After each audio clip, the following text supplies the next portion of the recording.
Hey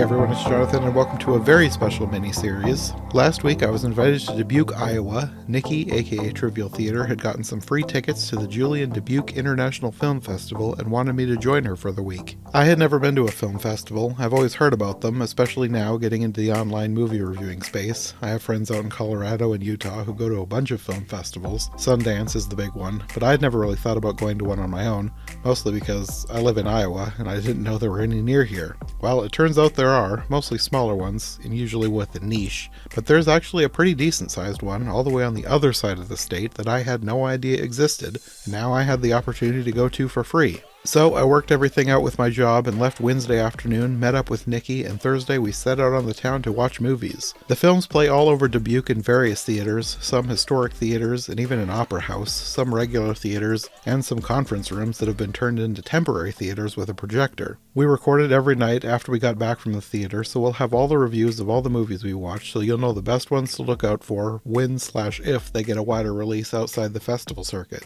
This will be episode 1 of a 4-part miniseries. I'll be editing after work all week and releasing as I go. Okay, let's get on to day 1 at the Julien Dubuque International Film Festival with Trivial Theater.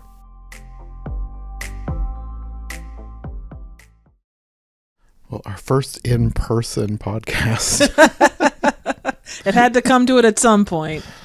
Haven't done too many in-person podcasts with people. Mainly just my cousin Sarah and my friend Sam because they're in the same area as me. That does help. You've traveled quite a distance to get here, but what a here you've come to. Yes. We're here for what is the full exact title?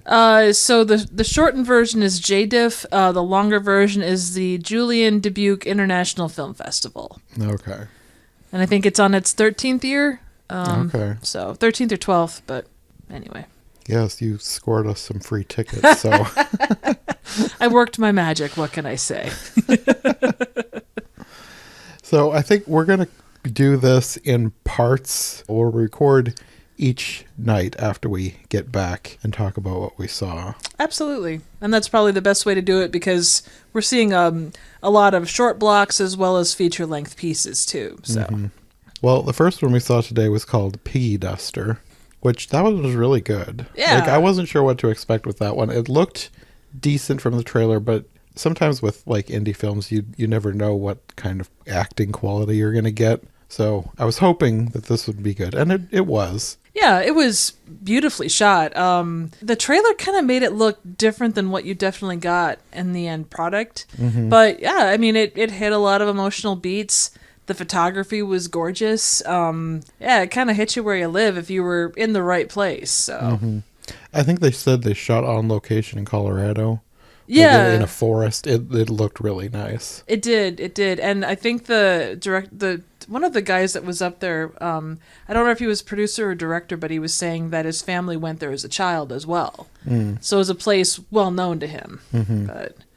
And it's a largely a lot of it is talking back and forth, but it didn't feel like it was a lot of talking. Like the dialogue flowed nicely. The way they put it together, it felt so much better than it would if you just told somebody it's an hour and a half of people talking in a tent. Yeah, and that's truly a good chunk of it was that. But then you bookend it with just absolutely gorgeous shots of nature, and they colorized the heck out of it. Like the saturation, it's very saturated. Oh my god! Like it was almost too much, but I think they got that sweet spot because they did talk about it's not a magical story, but there is some magic in the context of their conversation and how they both grow through their time on the mountain too. Mm-hmm. So, and a real bear.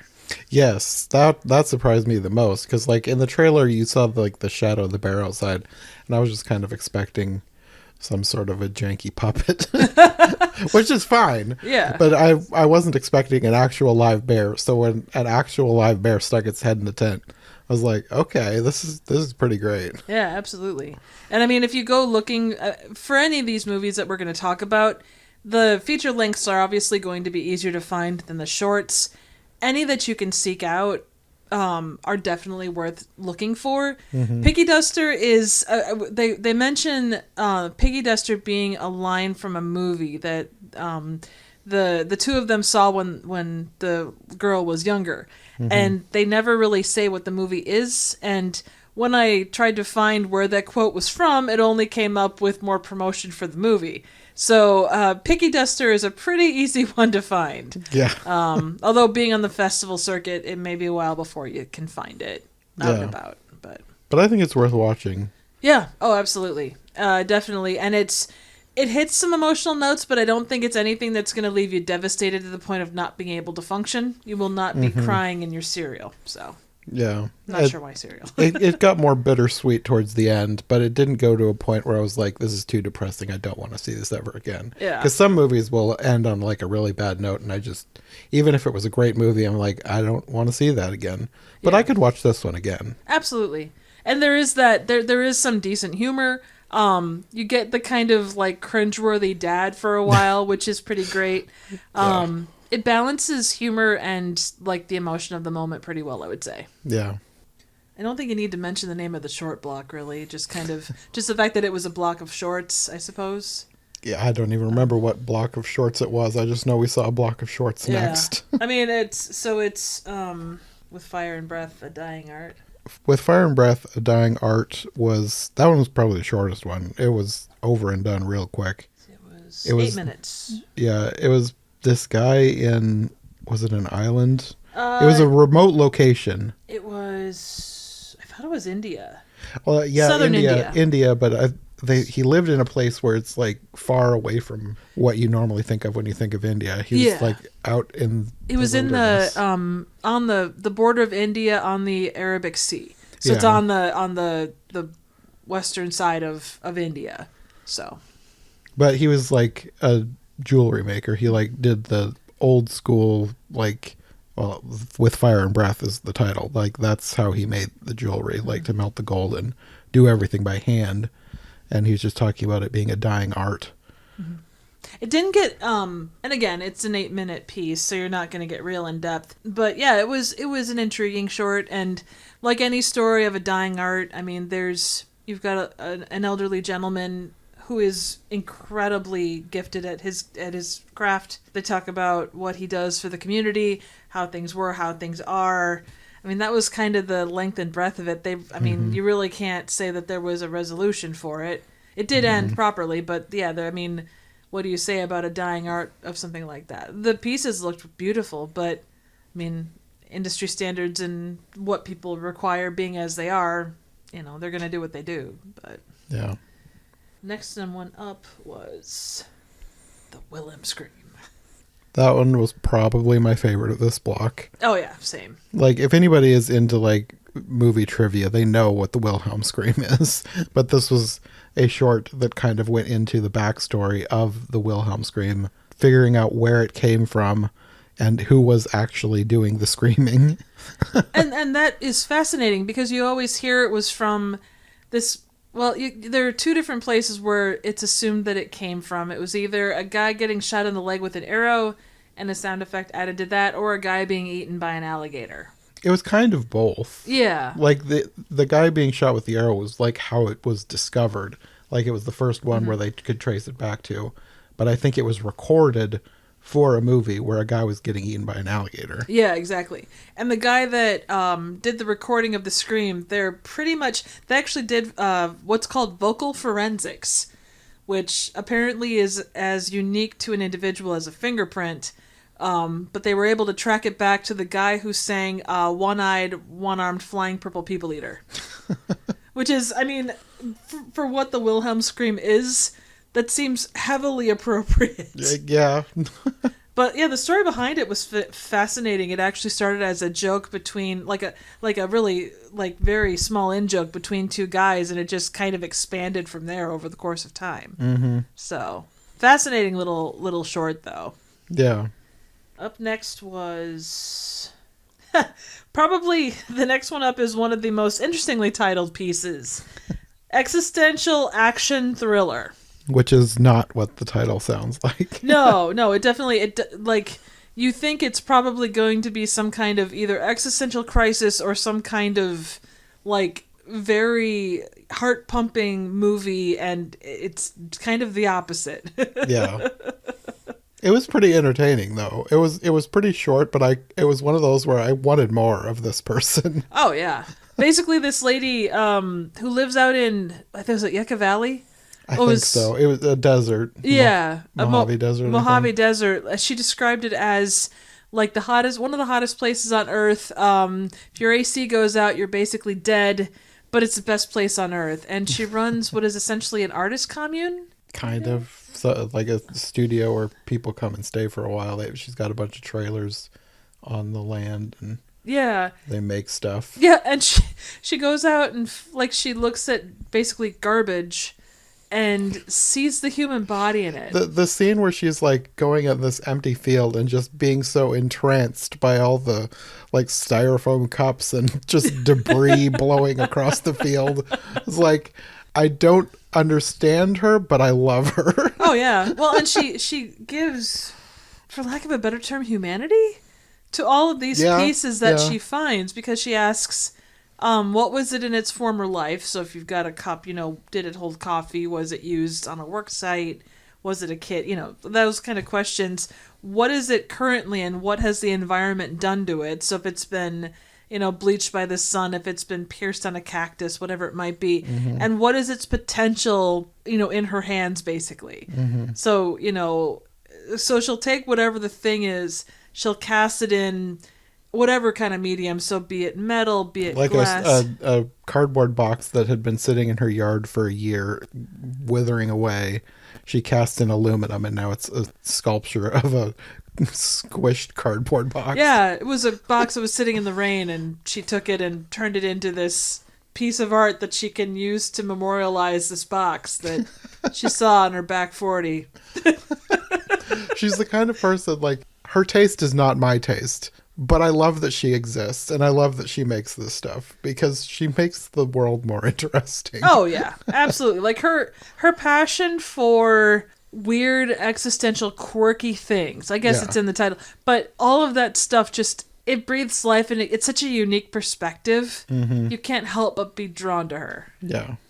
And then the last one was called Locker Room Talk, which it kind of, it was a very good piece, but it kind of stretched the boundaries for what you would consider a short. Yeah, the first three were so short. Because they talked, like, I think they said there was 4, and we got through the first 3 pretty quick, and I was like, oh, well, this must have been I didn't realize how short the block was going to be, but then this one just kept going on and on. Like, it was a good short in quotes, because it was like 45 minutes. It was a good piece. But it was long. It was very. Basically, the idea was a group of high school football players were doing like not a seminar, but kind of a learning. Kind of like a workshop. Yeah. Like a writer's workshop. Yeah, on how to be, what it is to be a man, what it is to have the expectations thrust upon them, what they wanted to be. Basically allowing themselves to state their feelings and do all that kind of stuff, and how to do it and how to do it properly, and to become basically better men, essentially. Yeah. But it did get a little long in the tooth as far as like the message and everything. Like, it was a very good message. It just, with a good editor, it could have had the same message but been about 5 or 6 minutes shorter. I think what they were doing was important, and it would be a good thing for this workshop to go to different schools. Absolutely. But as a film, it did feel long. Yeah. Well, again, I think it goes back to the expectation of what is a short. Yeah, and I was expecting it to be a lot shorter than that. So when it just kept going, and also I had a headache, so that didn't help. Not this movie's fault. I just hadn't drank enough water earlier. So yeah.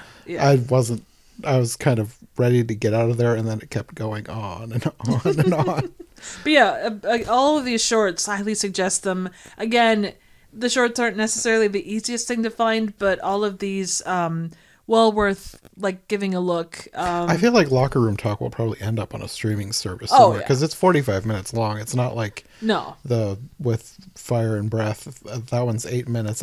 That one's going to be hard to find, I'm sure. Yeah, it's probably going to be you search out. Well, and I mean, it's such a niche. Well, any of these. I mean, there's such niche topics. Mm-hmm. Maybe not the existential action thriller. That one's- felt like something I would have seen in art school. Yeah, like, 100%. We watched a lot of weird short art films when I was taking art classes. Mm-hmm. That felt like something we would have watched in college. Oh yeah. So I bet that's going to end up in a college class at some point. Agreed. But I think with the with Fire and Breath, something like that, if you go out searching for dying arts or search out that neck of the woods, you're definitely gonna run into this. But yeah, it's definitely not something you're gonna find on Netflix.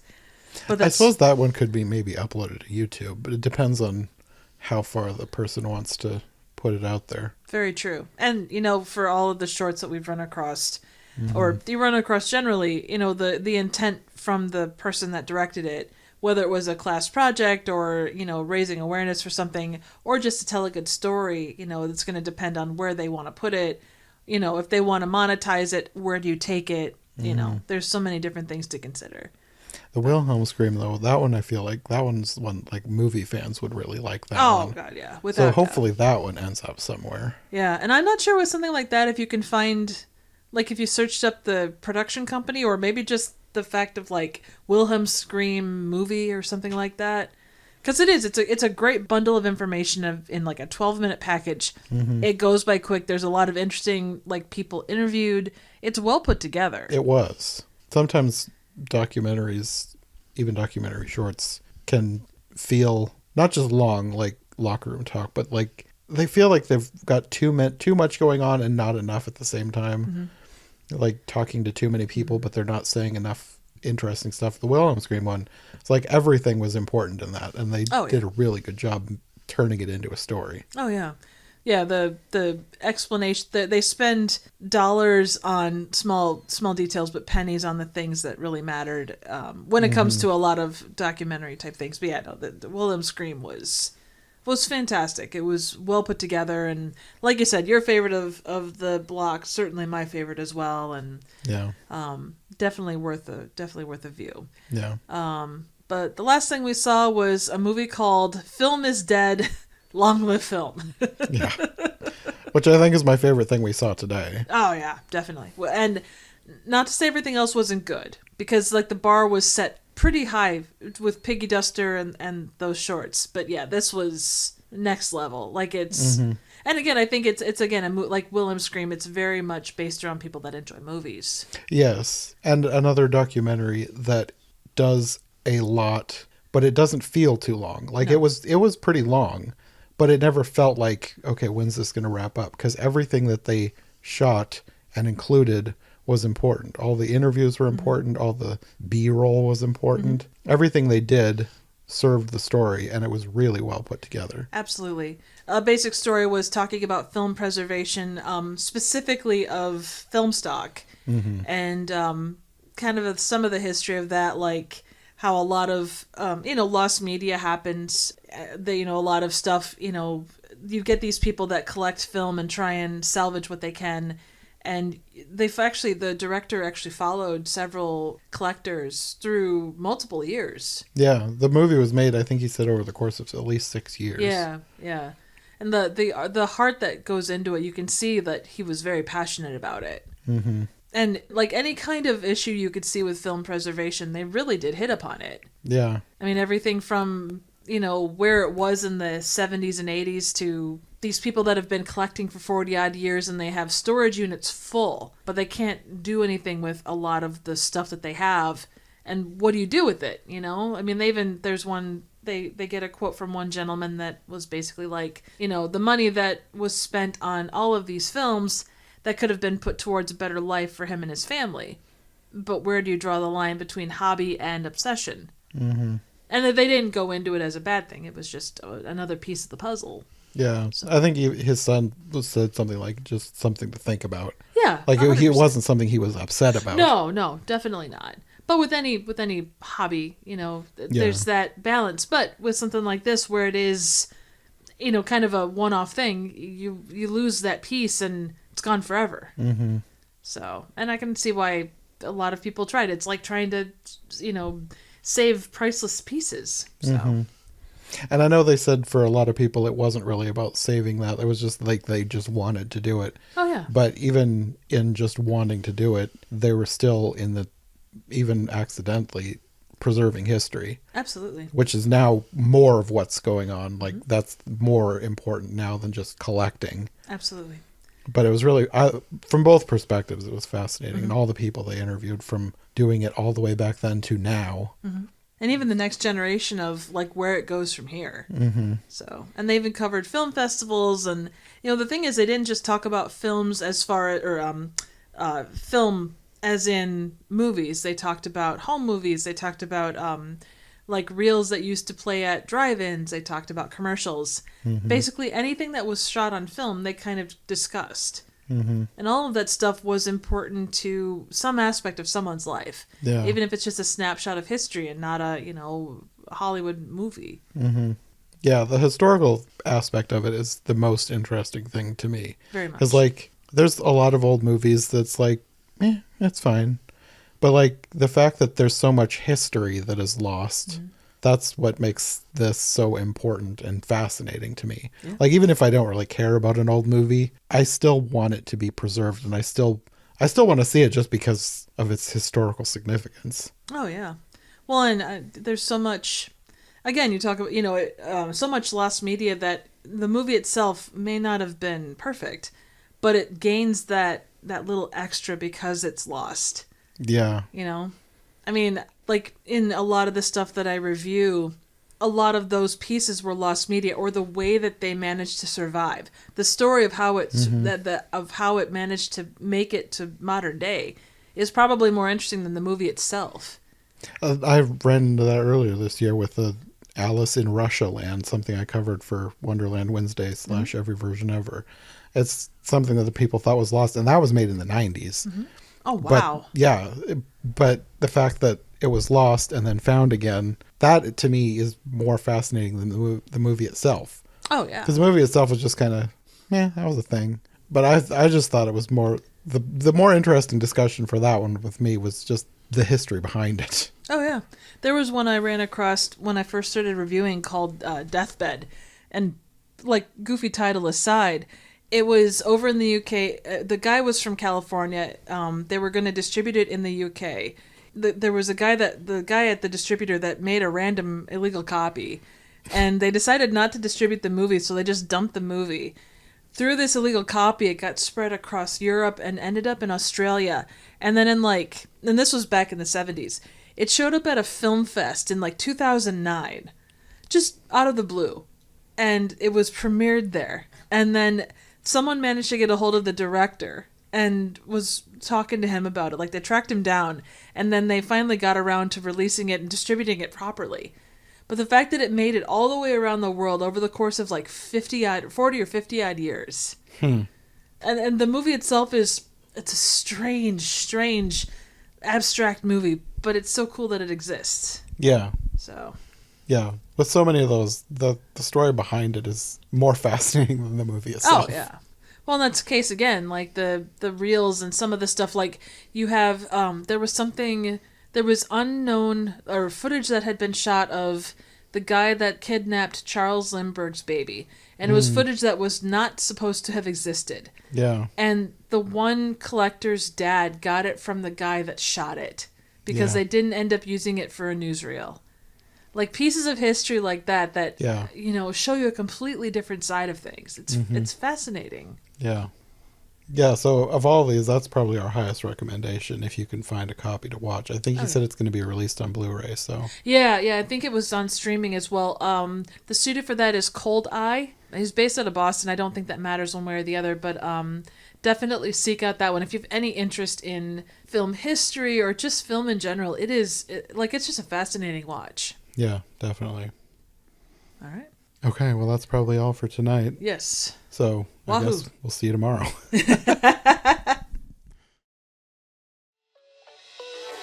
Thanks for listening. If you enjoyed this episode, make sure to subscribe and follow my co-hosts as well. My link tree and all of our links will be in the description below. If you want more of my content, all my podcasts are available on YouTube as well as most podcast platforms.